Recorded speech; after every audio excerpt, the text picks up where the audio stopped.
সুনামগঞ্জের সীমান্ত এলাকায় অভিযান চালিয়ে 2টি বার্কি নৌকাসহ বিপুল পরিমাণ ভারতীয় পেঁয়াজ ও চিনি জব্দ করেছে বিজিবি।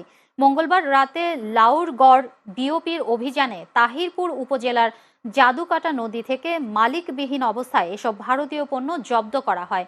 দুপুরে এক সংবাদ বিজ্ঞপ্তির মাধ্যমে বিষয়টি নিশ্চিত করেছেন সুনামগঞ্জ ব্যাটালিয়ন 28 বিজিবির অধিনায়ক লেফটেন্যান্ট কর্নেল AKM জাকারিয়া কাদের।